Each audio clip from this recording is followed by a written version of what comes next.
Então, Mark, faz muito tempo que você não ministra louvor, assim, um set inteiro, assim, numa reunião de... muito. Agora, na minha igreja na Alemanha, eu tive que, por um tempo, Sim.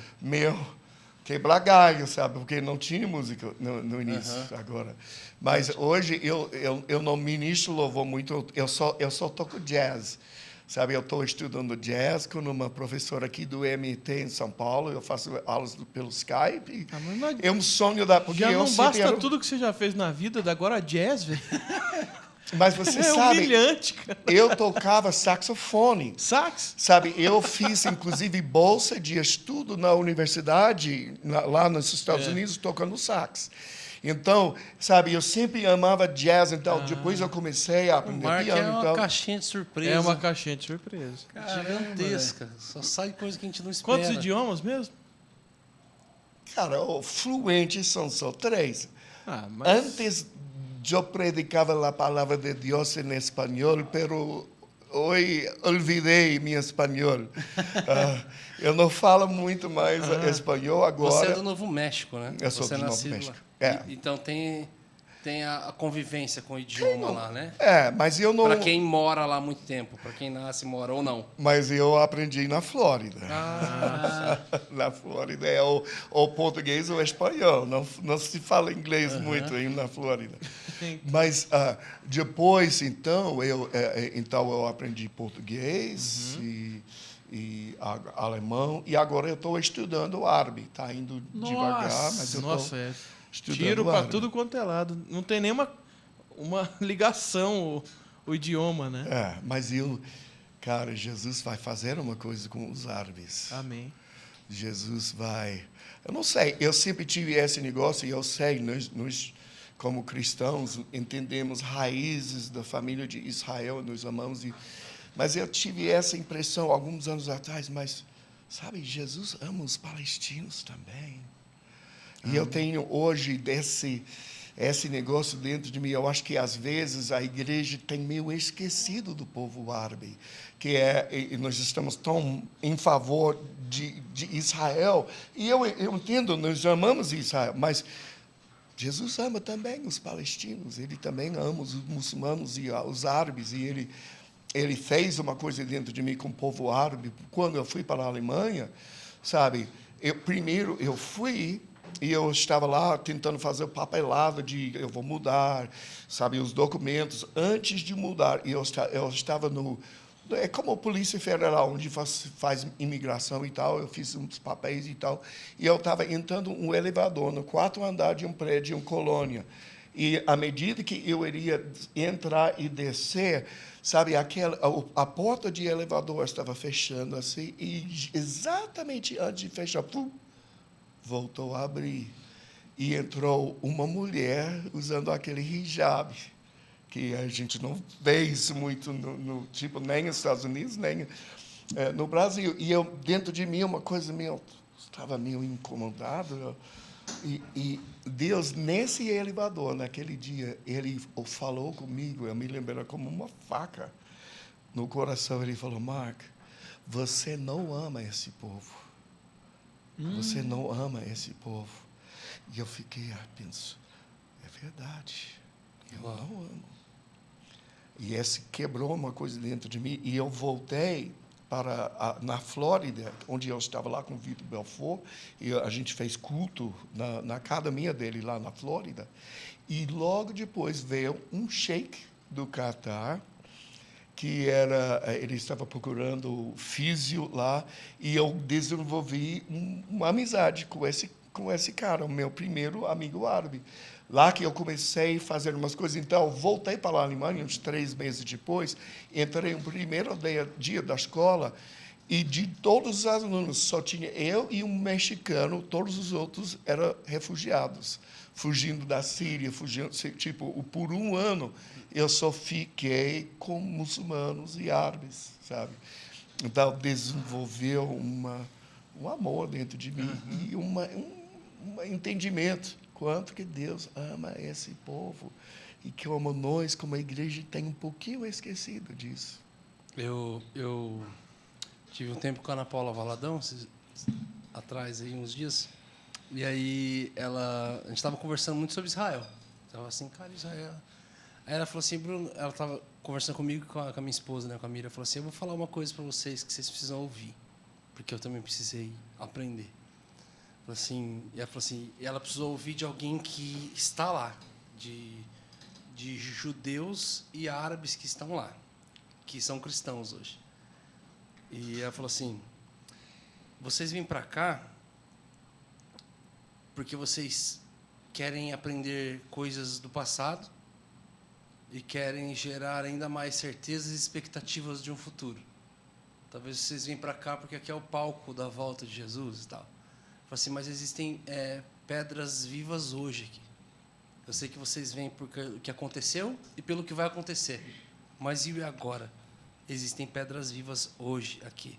Vocês sabiam que os judeus que se convertem perdem o emprego, começou a falar, sabia que os árabes que se convertem aqui, a região árabe lá também, eles sofrem isso, começou a falar, e aí ela, dali para frente, os ajuntamentos solenes que eles fizeram com diante do trono, eles começaram a reunir, ela falou, Bruno, o dia mais especial da minha vida foi o dia que nós colocamos na adoração com a gente um árabe convertido e um judeu cristão também, e ele em árabe adorou e orou pelos judeus. E os judeus em hebraico adorou o Senhor e orou pelos árabes. E ela falou assim, Bruno, ali eu via algo assim, ela começou a falar, a gente começou a arrepiar e eu estou arrepiado falando. Eu estou arrepiando, ouvindo isso agora. Aqui, arrepiado. Eu falei, Ana, eu falei, obrigado por ter me falado isso, porque eu acho que se você não me fala isso, eu não tinha... Hoje você tirou uma escama dos meus olhos, assim. E ela falou, Bruno, se você quiser eu te conecto com as salas de orações dos árabes que estão acontecendo lá. Vamos lá. Dos vamos judeus juntos. que estão acontecendo lá e tal. E ela falou isso também, vamos sem ser em caravana grande, vamos a gente e tal. Eu falei, cara, vamos, eu preciso disso. Vai ser muito bom, Nossa. assim. Eu falei, uau.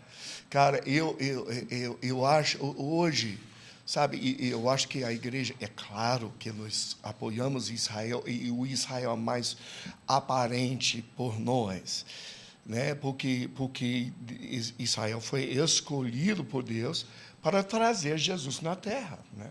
Então, nós honramos isso e respeitamos isso, mas se a gente volta ao início, a promessa de Abraão, né? Uma coisa nítida para mim, a primeira vez Jesus aparece na Bíblia é com quem? Agar. O anjo do Senhor, que é Jesus, aparece pela primeira vez e fala para Agar, quando ela estava fugindo de Sara. Ela volta lá, serve instrumento. Eu vou também. Então, a segunda vez também, quando ela foi expulsa com Ismael. Seu filho será como um novilho selvagem. E que vai ser uma nação. Então, Deus fez uma promessa para Abraão, se a gente examinar, eu vou te dar, você vai ser pai de uma nação, mas também pai de nações.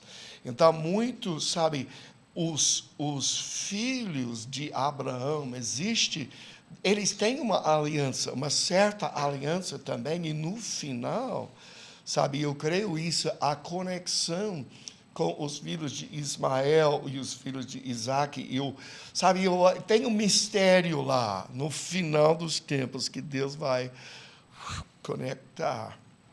Uau. Mas eu não preciso. Mas É outra. Mas é você outra história. tem noção do que seja esse mistério? Não, o mistério para mim é simplesmente isso, que havia uma promessa para Abraão que pertencia a Isaac, a filho de promessa. Mas os outros, sabe, Abraão também tinha Ismael, ele prometeu, eu também vou cuidar, ele também vai ser uma grande nação. Depois, Abraão casou de novo, e ele tinha mais filhos, e todos eles, se a gente olha toda essa história, havia certas coisas, e Ló, que era como um filho de Abraão, sendo um sobrinho, mas era quase como filho, existia certas coisas, até quando Israel entrou para conquistar a terra prometida, várias vezes Deus falou, mas não vai para lá, porque eu dei para os descendentes de Ló, de Moabe. Não vai para cá, porque eu dei para os descendentes de Esaú, sabe? Então, Israel, claro que é o filho de promessa, porque a promessa era que Jesus, Messias, iria nascer de lá. Mas existe muita promessa para os outros filhos de Abraão também. E no final das contas, sabe, Deus tem um jeito justo para cuidar de todos os filhos de Abraão. Ele vai cumprir todas as promessas que ele fez para Israel, mas ele também vai ter uma porção boa para os outros filhos. Então, sabe, o povo árabe também, Deus tem um plano para eles. Exato.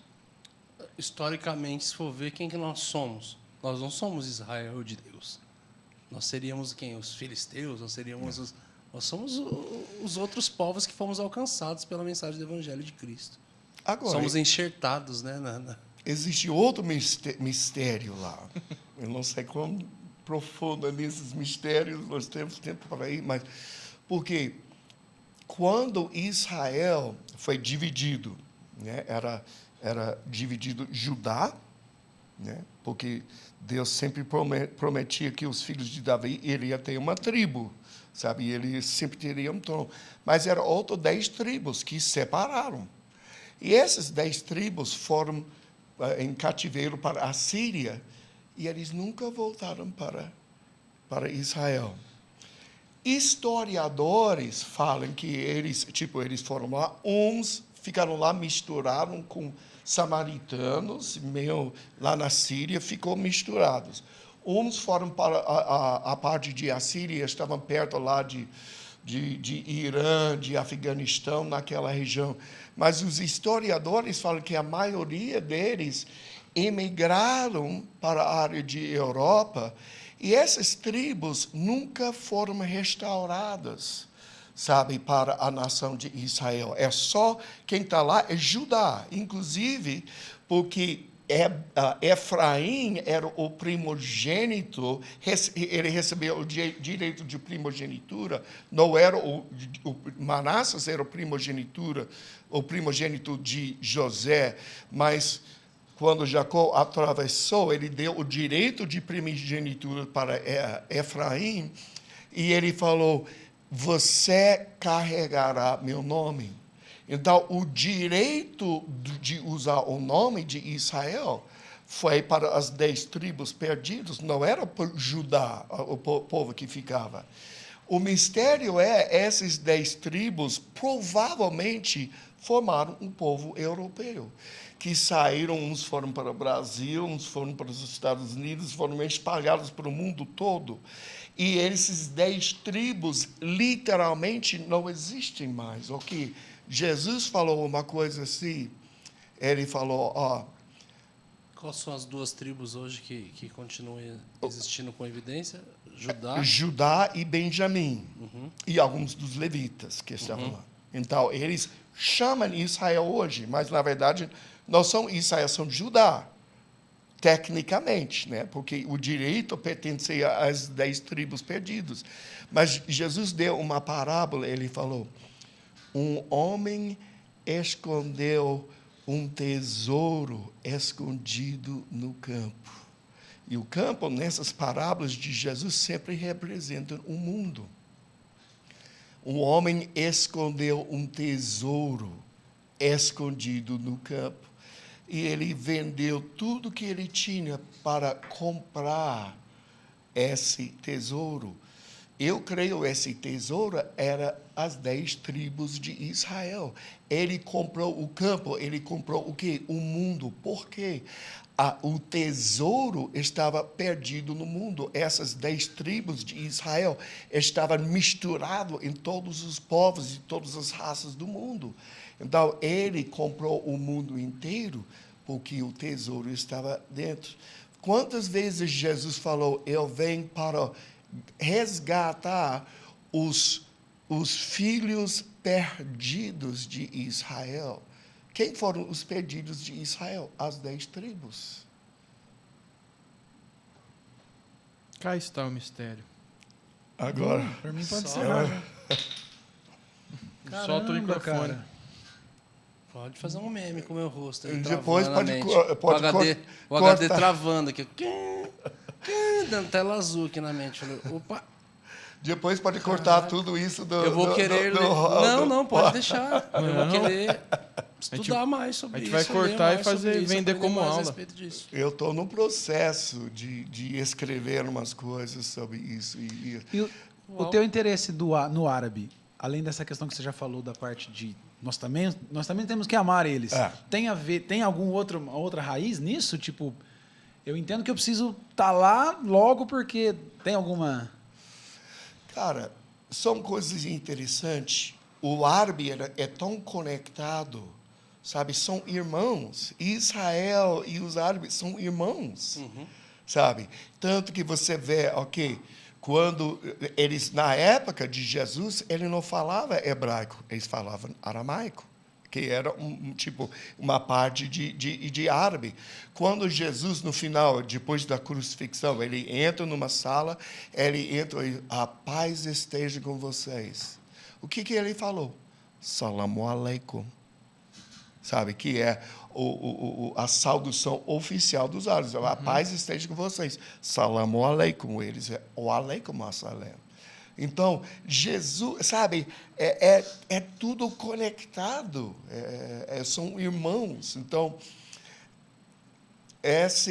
para mim, é tão significante. A primeira vez que Jesus aparece na Bíblia é para árabe, né? É para Agar, que era egípcio. Segunda vez, de novo, para egípcio, o anjo do Senhor. Então, a conexão deles ao longo dos anos, eu creio que Jesus, claro que ele escolheu Israel, mas escolheu para quê? Escolhido de Deus para quê? Só para ser o favorito? Não, escolhido para ser o primogênito. Mas Israel era o primogênito, mas todas as nações, a promessa para Jesus é: pede-me e eu te darei as nações, todas as nações vão ser filhos de Deus. Israel era o primogênito e escolhido para quê? Para preservar, Deus protegeu Israel e tal, para dar à luz Jesus. E Jesus, então, iria ser uma bênção para todas as nações. Então, esse, para mim, é um dos grandes mistérios do jeito que todas as nações vão pertencer ao Senhor. Sabe? E as nações, como é que as nações chegaram a existir? E isso foi na Torre de Babel. O povo era um só. Então, Adão tinha pisado na bola. Eu vou te dar domínio. Bom, Adão pisou na bola. Depois Noé. Eu vou te dar autoridade. O bisneto de Noé era Nimrod. Nimrod era o primeiro de ficar poderoso na terra. Ele foi o primeiro político, o primeiro governante na terra.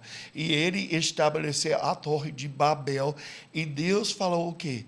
Vai ser esse povo. Sabe, as intenções deles são ruins, mas se eles estão em unidade, tudo que eles querem fazer, eles conseguem fazer. É uma coisa para nós na igreja. Se a gente consegue entender, se realmente andamos em unidade, não tem nada que é impossível.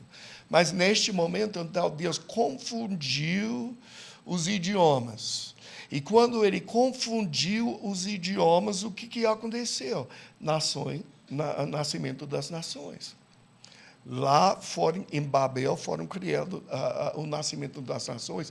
Quando você vê em Deuteronômio, capítulo 32, verso 8, é um verso que fala assim: quando ele dividiu os povos, sabe, ele dividiu ele segundo ao povo. E nossa Bíblia em português fala segundo aos filhos de Israel. Mas se você volta aos textos originais dos rolos do Mar Morto, a passagem é aos filhos de Elohim, filhos de Deus. São os mesmos filhos de Elohim que nós vemos em Gênesis capítulo 6. Né? Os filhos de Elohim tiveram relações sexuais com filhos dos homens e produziram gigantes, produziram Nefilim. Depois nós vemos esses filhos de Elohim também em Jó, no início de Jó. Os filhos de Elohim vieram até Deus e Satanás estava no meio. Então, o que aconteceu? Imediatamente, Deuteronômio 32, verso 8, Deus pegou assim, as nações, tudo pesou na bola, ele jogou as nações para os filhos de Elohim, que eram o que nós chamamos potestades e principados. Toda a nação estava com essa influência de potestades e principados, e no próximo verso ele fala, mas a porção do Senhor será o seu povo.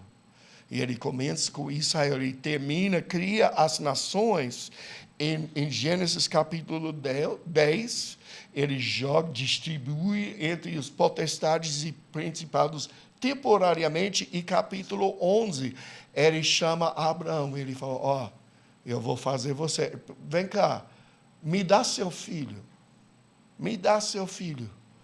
E Abraão, meu Deus, mas ele sobe a monte, ele pega a faca, ok, eu vou dar o filho. Deus, stop, espera, agora eu sei, você iria me dar seu filho, então eu vou dar você meu filho. E ele dá essa promessa para Jesus. E as nações distribuídas entre as potestades e principados, o que ele faz? Ele falou, em Salmos, ele falou, profetizando para Jesus, pede-me e eu te darei as nações como uma herança. A promessa de Deus de voltar tudo de volta para Jesus. Que era quem? O filho de Israel, o filho de Abraão. Sabe, essa história é mind-boggling, tipo, mexe. Não, eu tô... que é a maior tela azul da minha vida. Cara, eu tô... Quase um Senhor dos Anéis. Acho que foi a melhor pergunta da história do Medina ou a melhor resposta de uma pergunta dele. Mas dá a impressão que o Google se converteu, tem vida com Deus e está na nossa frente, né? Você tá, pá. Falei, meu Deus, Marco. Caramba. Você gosta de café? Uau! É a frase. É a frase convite. Muito Muito bom, cara.